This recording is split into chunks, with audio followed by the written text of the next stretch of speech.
સ્વાગત છે। આજે આપણે વાત કરીશું પ્રકૃતિની બે સૌથી શક્તિશાળી અને ક્યારેક ડરામણી ઘટનાઓ વિશે, વીજળી અને ભૂકંપ।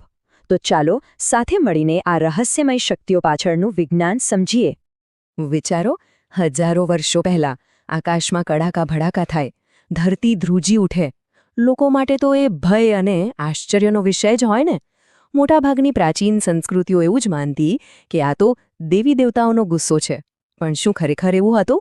પણ જો એમ કહેવામાં આવે કે આ ભયાનક લાગતી ઘટનાઓ ખરેખર તો એક એવી સાવ સાધારણ વૈજ્ઞાનિક પ્રક્રિયાનું જ એક મોટું, વિરાટ સ્વરૂપ છે જે આપણે લગભગ રોજ અનુભવીએ છીએ। ચાલો આ વાતને જરા ઊંડાણપૂર્વક સમજીએ। તો જો સમય જતાં આપણે પૌરાણિક કથાઓથી આગળ વધ્યા અને વૈજ્ઞાનિક દૃષ્ટિકોણ અપનાવ્યો, એટલે કે દેવતાઓના ગુસ્સા જેવી વાતોની જગ્યાએ હવે આપણે વિદ્યુત વિભારણ અને ટેક્ટોનિક પ્લેટ્સ જેવી બાબતો સમજીએ છીએ। આખી સફર જ ડરને જ્ઞાનમાં બદલવાની રહી છે। સારું, તો ચાલો આકાશના આ વિદ્યુત તણખા એટલે કે વીજળીના રહસ્યને ઉકેલીએ, અને એના માટે આપણે થોડું પાછળ જવું પડશે, ઠેઠ પ્રાચીન ગ્રીસમાં, લગભગ 600 ઈસવી પૂર્વે જ્યાં બધી સમજણની શરૂઆત થઈ। આ બધી વાતનો પાયો છે સ્થિર વીજભાર એટલે કે સ્ટેટિક ચાર્જ। હવે આ કોઈ અઘરો શબ્દ નથી। યાદ કરો, શિયાળામાં જ્યારે આપણે સ્વેટર ઉતારીએ ત્યારે કેવો તડતડ અવાજ આવે છે ને, ક્યારેક નાનો તણખો પણ દેખાય છે। બસ એ જ છે આ સ્થિર વીજભાર। અને પેલો સ્કૂલવાળો પ્રયોગ તો કોને યાદ ન હોય? પ્લાસ્ટિકની ફૂટપટ્ટીને સૂકા વાળમાં ઘસીને પછી કાગળના નાના ટુકડા પાસે લઈ જઈએ અને ટુકડા કેવા ચોંટી જાય।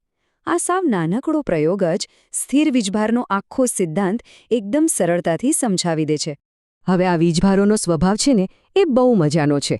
એકદમ સાદો નિયમ, સરખા હોય એ એકબીજાથી દૂર ભાગે અને અલગ અલગ હોય એ એકબીજા તરફ ખેંચાય। બસ ચુંબકની જેમ જ પ્લસ અને પ્લસ દૂર જશે પણ પ્લસ અને માઇનસ આકર્ષાશે। તો આનો મતલબ શું થયો? એ જ કે આકાશમાં જે ભયંકર કડાકા સાથે વીજળી પડે છે એ બીજું કંઈ નથી પણ પેલી ફૂટપટ્ટીવાળા નાના તણખાનું જ કરોડો ગણું મોટું સ્વરૂપ છે। વાદળોમાં ભેગા થયેલા સ્થિર વીજભાર જ્યારે છૂટો પડે ત્યારે આ અદ્ભુત પણ ખતરનાક દ્રશ્ય સર્જાય છે। ઓકે, તો હવે આપણે વીજળી પાછળનું વિજ્ઞાન તો સમજી ગયા, પણ આ સમજણનો ફાયદો શું? ફાયદો એ છે કે આ જ્ઞાન આપણને ગાજવીજવાળા તોફાનમાં જીવ બચાવવામાં મદદ કરી શકે છે। ચાલો જોઈએ કેવી રીતે। જ્યારે વીજળી થતી હોય ત્યારે શું કરવું અને શું બિલકુલ ન કરવું એ જાણવું ખૂબ જ જરૂરી છે। ક્યારેક આ નાની નાની વાતો જ મોટો ફરક પાડી દે છે।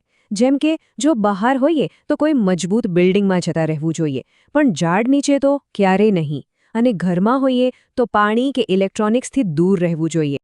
અને માની લો કે ક્યાંય આશરો લેવાની જગ્યા જ નથી અને આપણે ખુલ્લા મેદાનમાં ફસાઈ ગયા, તો શું? જમીન પર સૂઈ જવું એ સૌથી મોટી ભૂલ છે। એના બદલે આ રીતે પગ પર ઉભળક બેસી જવું જોઈએ, માથું નીચે રાખીને। આવું કરવાથી આપણે વીજળી માટે એકદમ નાનું ટાર્ગેટ બની જઈએ છીએ। તો આ તો થઈ આકાશની વાત। હવે આવીએ ધરતી પર। વીજળીની જેમ જ પ્રકૃતિની એક બીજી તાકાત છે જેનાથી આપણને ડર લાગે છે અને જેની આપણે આજે પણ આગાહી નથી કરી શકતા, અને એ છે ભૂકંપ। ચાલો હવે જમીનની નીચે છુપાયેલા રહસ્યોને ખોલીએ। વર્ષો સુધી લોકો એ જ નહોતા સમજી શકતા કે આ પગ નીચેની જમીન અચાનક ધ્રુજવા કેમ માંડે છે। કોઈ કહેતું કે પૃથ્વીના પેટાળમાં કોઈ રાક્ષસ છે, તો કોઈ કંઈ બીજું માનતું। પણ વિજ્ઞાને આ બધા ભ્રમ તોડ્યા અને આપણને જણાવ્યું કે આની પાછળ કેટલી જબરદસ્ત શક્તિઓ કામ કરી રહી છે। તો આનો જવાબ છે ને એ પૃથ્વીના ઊંડાણમાં છે। આપણે પૃથ્વીનો જે ઉપરનો ભાગ છે, જે પોપડો છે, એ એક સળંગ ટુકડો નથી। એને તિરાડ પડેલા ઈંડાના ખોચલા જેવો સમજી શકાય। આ મોટા મોટા ટુકડાઓને જ વૈજ્ઞાનિકો ટેક્ટોનિક પ્લેટ્સ કહે છે। અને મુદ્દાની વાત એ છે કે આ પ્લેટો સ્થિર નથી, એ સતત ધીમે ધીમે ખસી રહી છે। ક્યારેક એકબીજા સાથે ઘસાય છે, ક્યારેક અથડાય છે, તો ક્યારેક એકબીજાથી દૂર જાય છે। અને આ હલચલને કારણે એમની કિનારીઓ પર જબરદસ્ત તણાવ અને દબાણ પેદા થાય છે। બસ, અને જ્યારે આ દબાણ હદ કરતાં વધી જાય છે ત્યારે એ અચાનક છૂટું પડે છે, અને એ છૂટેલી ઊર્જા આંચકાના તરંગો બનીને આખા પોપડામાં ફેલાય છે।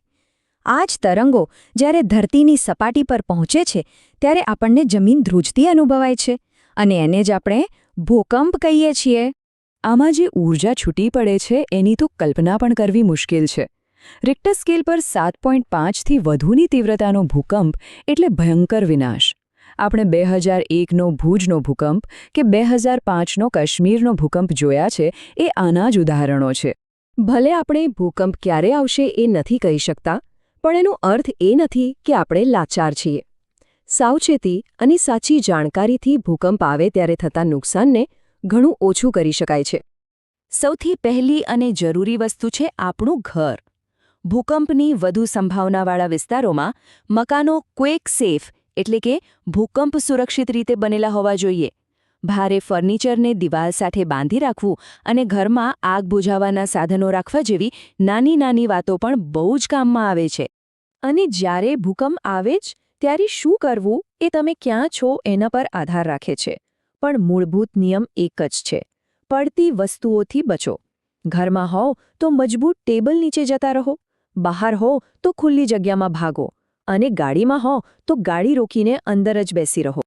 તો અંતે આખી વાતનો સાર એ જ છે કે દંતકથાઓથી શરૂ થયેલી આપણી સફર વિજ્ઞાન સુધી પહોંચી છે, અને આ સમજણ જ આપણી સૌથી મોટી તાકાત છે. એ આપણને ડરમાંથી બહાર કાઢીને સુરક્ષા તરફ લઈ જાય છે. પણ એક સવાલ હજુ પણ ઊભો છે. વિજ્ઞાને આપણને એ તો સમજાવી દીધું કે આ ઘટનાઓ શા માટે થાય છે, પણ એ આપણને એ ક્યારે બતાવશે કે તે ક્યારે થશે? ખાસ કરીને ભૂકંપની આગાહી કરવી એ આજના વિજ્ઞાન સામેના સૌથી મોટા પડકારોમાંનો એક છે.